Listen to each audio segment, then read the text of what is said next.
Karena ini sebabnya sebagian besar karena obesitas atau kelebihan berat badan, makanya kita anjurkan pasien untuk melakukan diet dan olahraga. Persen dari pasangan usia subur di Indonesia menderita Koknea infertilitas. sendiri adalah organ pendengaran yang berfungsi. TKR atau total knee replacement. Semoga bermanfaat.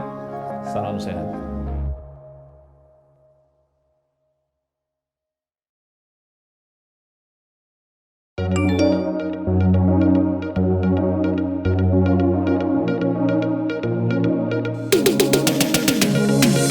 Halo sahabat Premier, saya Dr. Sin Haryanto Budiarta.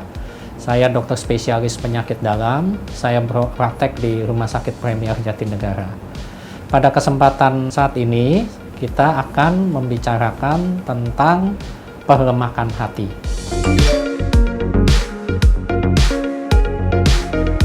Perlemakan hati itu sebetulnya adalah suatu kondisi medis yang ditandai oleh adanya timbunan lemak di dalam hati.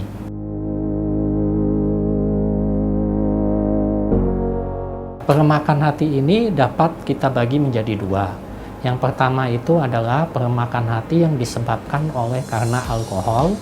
Yang kedua adalah perlemakan hati yang disebabkan oleh bukan alkohol. Nah, yang bukan alkohol ini ada berbagai macam penyebabnya. Itu kita namakan istilahnya non-alcohol fatty liver disease. Non-alcohol fatty liver disease itu juga ada dua macam.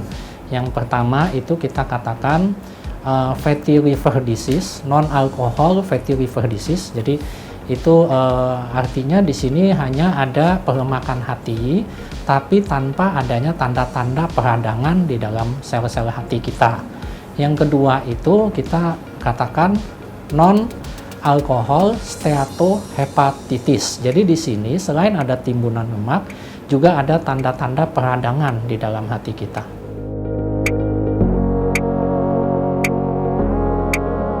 Sebagian besar sebetulnya tanpa ada gejala. Hanya ada beberapa kasus di mana gejalanya bisa berupa rasa tidak enak di perut bagian kanan atas. Kemudian pasien bisa merasa letih, cepat lemah, cepat capek gitu ya, lesu. Nah, itu tanda-tanda yang mungkin bisa kita temukan.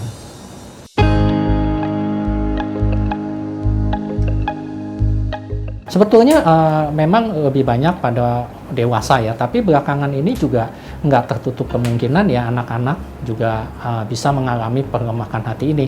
Karena kan salah satu penyebabnya itu yang paling sering itu perlemakan hati itu karena obesitas, karena kelebihan berat badan.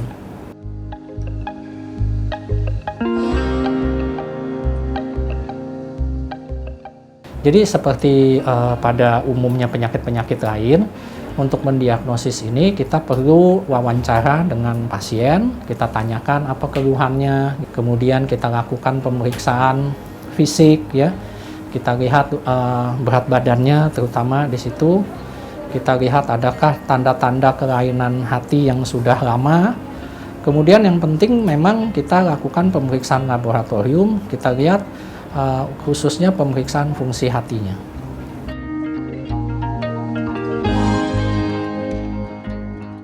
Karena ini sebabnya sebagian besar karena obesitas atau kelebihan berat badan, makanya kita anjurkan pasien untuk melakukan diet dan olahraga sehingga berat badan pasien bisa tercapai berat badan ideal. Kemudian kalau pasien ini memang mempunyai kebiasaan minum alkohol, nah itu kita juga anjurkan pasien untuk segera berhenti minum alkohol. Kemudian kita cari sebab-sebab lain. Apakah pasien ini juga punya misalnya ada penyakit diabetes mellitus, bagaimana kadar kolesterolnya, nah itu penting. Dan juga yang penting kita cari apakah ada faktor-faktor risiko lain yang dapat menyebabkan gangguan pada sistem kardiovaskuler, itu yang penting.